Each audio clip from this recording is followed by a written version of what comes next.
I'm Jess King. I'm so thrilled to be here today with Dr. Marc Rothman, who I'm about to invite into this Instagram Live.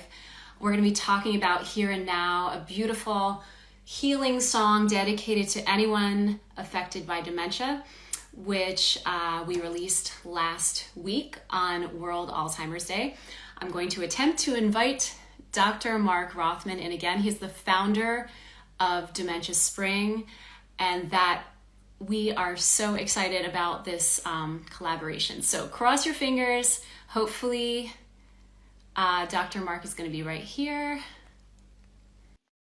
Yes? Are you there? I can hear you and everything. Amazing. I'm not going to press any more buttons on any devices.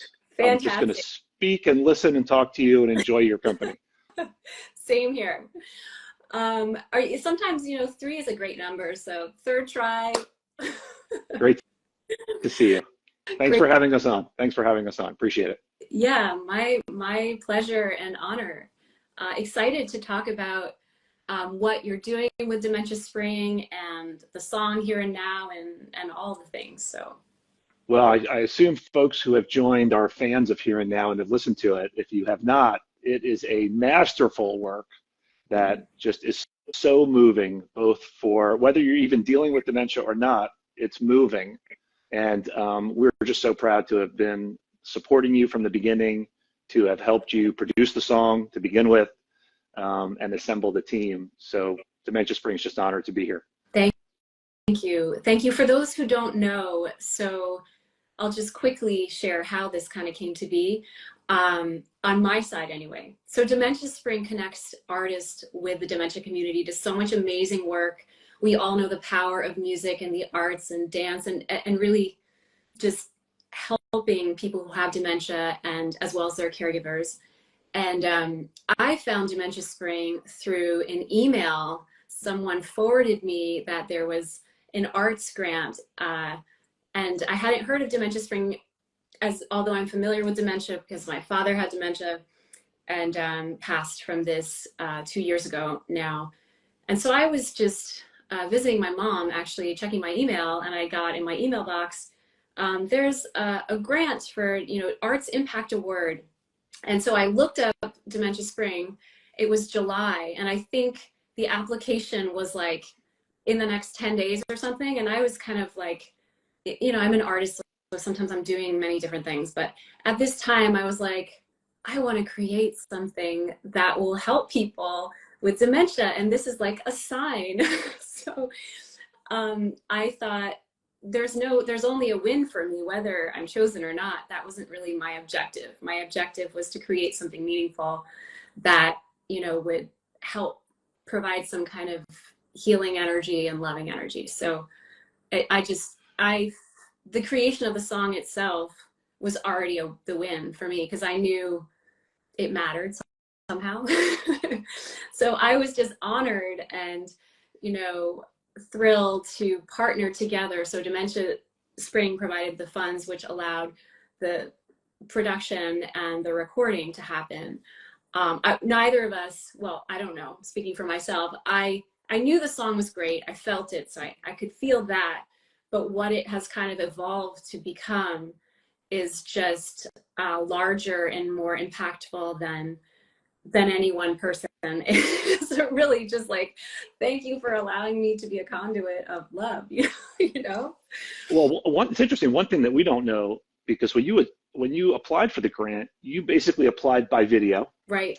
That was unique. We had about 35. We had 55 applicants that year, Mm-hmm. and you were one of the only people who applied by video.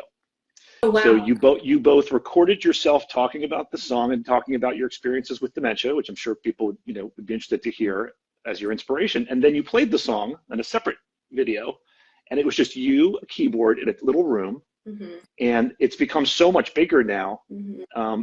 I don't appreciate how long before you sent it in you had written it. Oh, it was and it was fresh. There you go. But So it didn't yet have a bridge when I applied. The bridge, what's interesting for anyone, for some, so like the bridge came, I was accepted, and I in my mind I was like, I know there's a bridge, I don't know what it is yet, but like the chorus is, it's something, you know, that here and now, here and now, here and now wouldn't leave my head. So I was like, okay, this is it. This is good enough to, you know, apply. And then later on, I was, you know, if you're into spirituality as I am, like my dad passed from dementia. I know he's always here. Um, like, I mean, loss in general, you know, the soul for me is eternal. Not for me, I just know it is eternal. So when you lose someone, you know, their energy and their love, you might see a lot of signs, especially if you're open to that, which obviously I am. So I wrote the song in my dad's office. He was already retired, but we called it his office. And I asked for all this help, and it certainly came. And then the bridge was like a year. I think I was accepted, and then it took some time. And then I think it was like 10 months later, I was visiting my mom again. And I was like, oh, I think I'm gonna go up, and I know the bridge will just come. And of course it just came, you know? And for me, the bridge, as a songwriter, the bridge is the part that I don't want to say I'm most proud of, but it's a part of the song where you're allowed to kind of take it somewhere else and kind of get to the point of the song and then come back to make the chorus that much stronger. This is not about songwriting, but it was just like, whoa, who is this? Who am I? Like even the chords, and it had this like kind of more gospel-y feeling. I was like, wow, I'm definitely channeling from the divine. You know, thank you. Wow. And I don't know a lot about song creating. Yeah. I will say that, you know, it's funny, from the minute that you submitted it, I was humming the song back then. So I've basically been humming it for a year. Wow. But the part that moves me the most is when you sort of say living out loud. And, you know, for people who have been caregivers of loved ones with dementia, and for a whole generation that took care of people dealing with Alzheimer's disease and dementia, you know, they weren't living out loud. They were hiding. They were secretive. They were kept at home and not allowed into their community for decades. And that is totally changing now. And the awareness of the disease is changing. Artists like you are making that happen. So, you know, here and now, living out loud, that's something that if you go on Alzheimer's walks and you talk to families, like they want to be heard, and you're allowing them to be heard and to hear themselves in your words. So that's my favorite part of the song. Wow. But then you brought in all kinds of professionals to record with you, colleagues and friends. People would love to hear about that. Yeah, I was so blessed. About 6 months before I wrote Here and Now, I was in the studio in LA recording an album, which God willing is coming out in the new year. Everything in divine timing. And I met this wonderful artist, goddess, Kitten Karoy, who is a fantastic, gifted vocalist on so many levels. And as I was writing Here and Now, which I don't think it's ever happened to me before, I literally, which I'm just remembering in this moment, I literally saw she and I singing it, performing it. And I knew when I met her, we had this, you know, connection and all this stuff in common. But when I wrote it, it was like a sign, like, oh, I need to ask Kitten to sing this if she'll do it.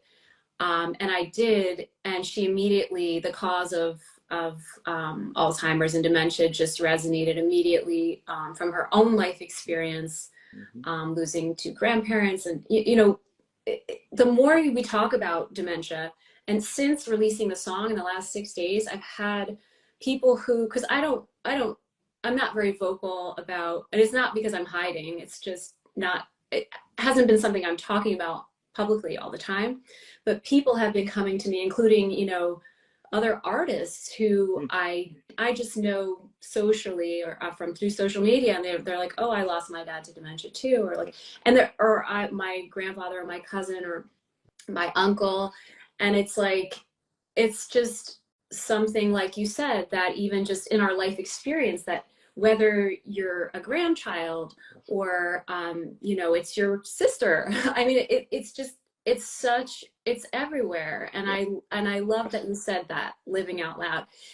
And Marc, what you said in your, I think in our initial conversation by the phone, we spoke, you had said something that I didn't remember saying in my application, was that about changing the narrative, or that everything out there seems so fatalistic. Yes. And that's so, I had forgotten I'd said that, but I certainly obviously said it and feel it. It's like changing the narrative and just, yeah, not hiding, living out loud. Like, Yes. this is life. Just because someone has dementia, it doesn't mean it's over. That's Like, correct. let's live, let's be in these here and now moments and the tremendous healing there is there. Aside from the fact that, you know, a cure is coming, like like we are, when we change our mentality and change our Yes. connection and start talking about it, we erase the shame, right? Yes. It just Completely. shifts everything. Completely. And you know, you're talking about things that are near and dear to my heart, as a physician, an expert in older adults, an expert in death and dying and hospice and palliative care. The truth is that for other diseases, the narrative's changed. And that happened for cancer, that happened for heart disease, that happened for HIV. And dementia is really like the last one that needs to sort of come out of the closet. Mm-hmm. And that's really why we founded Dementia Spring, you know, 3 years ago now, 3.5 years ago, I guess, because while there have been some great films, you know, some landmark marquee feature films, Mm-hmm. Finding Alice and others that, you know, brought dementia to the public in a big way, Yeah. there's so much work being done at the grassroots by visual and performing artists like yourself. We talk to playwrights, we talk to choreographers, we talk to photographers, we talk to sculptors and painters and movie makers, and they're all grappling with memory loss. And that's partially because dementia just touches everybody now, right? You know, 2 generations ago, there were sort of gray-haired couples and a spouse took care of a spouse and a daughter helped, and that was it. And everybody else was shielded from it. Nobody else had to really engage too much. Mm-hmm. And that's just not the way the world is. It's not the lived experience of dementia in 2023. Now people are using technology to keep an eye on their loved ones from afar. Now not everybody has a spouse at age 75 or 80 like they used to. And it's just all of our problems now. Millennials, Gen Xers, Gen Zers, and people want to talk about it. They want to hear about it. They want to see themselves portrayed. And that's essentially why we founded Dementia Spring. And so, you know, for anybody listening, if you know artists who are grappling with memory loss in their work, we want to feature them. We want to spotlight their work. We've created a community for artists to come together. We give grants to artists. So technical assistance and subject matter expertise. So you know, you're at the tip of the spear, Jess, of a movement, a grassroots movement among artists to deal with this. And look, Bruce Willis is in the news because he's out there talking about it, and everybody knows his name. So there's household names are going to be part of this conversation more and more in the next coming years. Yeah, that's really so exciting. And by the way, thank you, Anouk, for buying a badge. We will make sure that goes to Dementia Spring. Thank you so much for your support. Yeah, so can you tell me, so Dementia Spring, I'm going to just turn it around a little. Okay. So obviously from your field of expertise, that's one reason why to start Dementia Spring, but why the arts in particular, or how did that all come to be? 2 reasons. One was that, look, I'm a physician, and you know, doctors are going to tell people to think differently forever, but not everybody listens to everything the doctor says. Everybody knows that. And you know, it's actually been artists who have changed that narrative that you said, getting away from the tragedy narrative, you know, the total despair narrative, the wheelchairs in nursing homes narrative, I call it. That's not the lived experience. And artists tell that story. Artists tell stories in ways that, you know, medical professionals can't. So that's number one. That was one reason. And the second reason is that actually, when you think about the visual and performing arts, singing, painting, dancing, music, etc., in the dementia community, it's actually been shown to be a really positive thing in people's lives. There's actually research, and the research shows that people's mood improves, people's depressive symptoms decrease, people's activity levels rise. Caregivers are incredibly grateful and benefit greatly from that in their lives. And there's a little bit of evidence that you don't need as much psychoactive medications because behaviors calm down. Like, there's a lot of evidence for the arts. Totally. Movement, Totally. music, hello. Totally. We have colleagues, we have members of our community who are literally pounding the doors of insurance companies trying to get music and singing and dancing as a benefit. Oh if my you have gosh. dementia, Yeah. because it's therapeutic and it's Yeah. ridiculously safe. And it's funny, right? Because like music therapy has been around a long time, aren't there? But It's been why around a long can't it time, go to the but next it level? struggles. It struggles Yeah. for payment. It struggles to, Yeah. Yeah. Yeah. you always have to find it yourself. You have to pay for it yourself, and the benefits are so clear. So that was the second reason why we founded Dementia Spring, to really bring attention to this marriage of the arts Yeah. and dementia and Alzheimer's disease for the public. Yeah. Awesome. Oh, and thank you, Cassie, for the badge. I just want to shout out anyone who's knowing you don't need to do a badge, anyone, but it will go to Dementia Spring. So just saying, thanks. But yeah, I love hearing how it all came to be, and thank you for that, Our pleasure. really. Our pleasure. I think, people may not know a lot about sort of how your experiences were informed, because you've had very deep experiences dealing with dementia in your family for a long period of time, Hmm. both from afar Yeah. and close. I think people would want to hear a little bit about it. I know it's hard to talk about, but I Yeah, think it no, it's speaks to here and now. yeah. And I know I have like this bright smile and stuff, and then you hear some of my music is like so heavy and stuff. It always kind of confuses people. But we're multifaceted humans. No, so when I was growing up, my mom worked at a rehabilitation center when I was like in elementary school, and I remember going. It was on the C wing. I was like my sister and I, one of my sisters and I, would go and sometimes volunteer or play music. Hmm. Actually, didn't really think about it until right now. Literally, I was more thinking of visiting. But I always felt not just for the elderly, but just for people in general, anyone who is in need of help in any sort of way. My heart gets, expands to that, wants to do what I can and feels compassion. And then, of course, my dad struggled. I don't like the word struggled, but obviously it was not easy, particularly for my mother. My dad and I had a lot of healing, actually, which maybe, I don't want to say it's uncommon. I think it's actually very common because, we actually had a hard kind of relationship growing up. And I just, there's so much we don't know about the science of it, even, how the brain works, what's happening. But I know that in between, before things became harder for him and everyone really, there was this period of time when I saw, and I know that was my real dad. I know who my dad is. I knew his heart was so big, and the vulnerability that when you have dementia, it can turn the most macho person into the softest.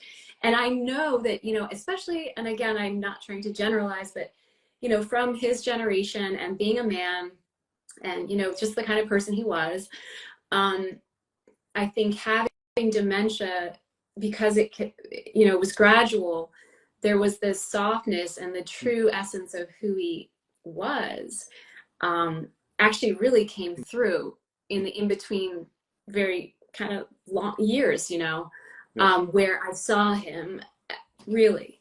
And I'm so grateful for his openness at that time to show, to express, and these things that he didn't really do. Um, and yeah, so Yes. You had you we had you had healing time and space. we really did, and I know that both he and I were aware of that There and grateful you go. for that. And There you go. I was lucky to hear a lot of things from him that I didn't. There you go. So I feel very, very blessed Yeah, actually for that. that's why it's in the song. I mean, there's a lot in that song that's about that time period, I Yeah, think. And you yeah, talked about that with me at the beginning. yeah. I want to make sure that people know where to find the Oh yeah. song. Obviously, we're hoping to have you out there performing it as soon Yes. as we can. Oh, the line is But faster. tell folks where to find it and how to. Yeah, so the link in, just for sake of, since we're on Instagram, it is in the link in my bio right now. I'm like, it's fm.to/here and now, but I think you could just click the link in my bio. And yeah, they're all the links. It's everywhere. It's on every major online platform.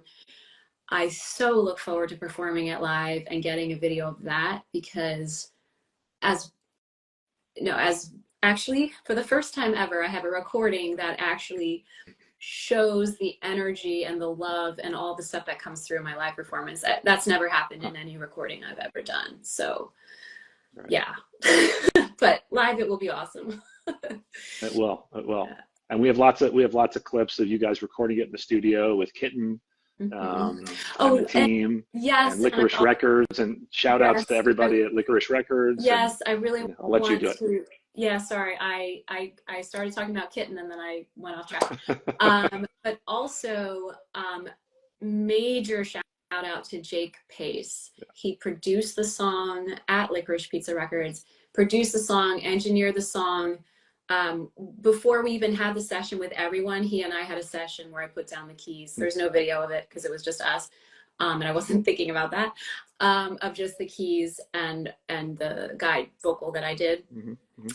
Jake really brought this to the next level, and he also had a very, very deep connection with dementia, which it wasn't required, but it just sort of happened that he also had to, grandparents with it. And again, it's not really the point, but just it did add some extra support, because the level of intention and care that went into the song, knowing that, it's the intention of the song is for the dementia community, and then 80% of the proceeds of the song, okay, in this moment you can kind of laugh because you think, okay, how much money is music making and recordings, but it's happening. It's happening. It's true. And It's true. it's happening live. But Jake Pace, also Angie Swan, who performs guitar. She also did percussion, just shared all of her amazing creativity and skills, and Lisa Donlinger on violin. It was an amazing day. It also happened to be the day that Tina Turner left in physical form. And it was a really powerful day. And I think that energy comes through in the recording. I agree. Yeah, that was a very spiritual day for you guys in the studio, from what I could tell. I couldn't be there. Yeah. But yeah. Well, that's great. That's great. And for folks who are interested in learning a little bit about Dementia Spring, we're online too, dementiaspring.org, on all our channels. And we're putting out information about artists almost every week now who are working on memory loss topics of some kind or another, whether that's dementia, Alzheimer's disease, Pick's disease, frontotemporal dementia, which is now in the news. All of these things are related, and they all touch entire families, large circles of people who need support, hope, healing, just like Here and Now provides. Well, we've been on for a while. I know I was late. I apologize. That's what happens. I'm chatty and you're chatty, so we're a chatty group. That's okay. Thank you so much. A pleasure to be here with you. Thanks everybody for joining. And Here and Now is something that'll just touch your heart. I know it. Everyone who hears it. Yeah, I think it's going to be. Let's manifest. May it be in the closing credits of a major film. It has that kind of sound, doesn't it? Just saying. Super. I love that. Thanks everybody. It's great to see you, Jess. Everyone. Great to see you. Thank you so much, everyone. Thank you, Mark. Thank you, Dementia Spring. Thank you, everyone, joining us later.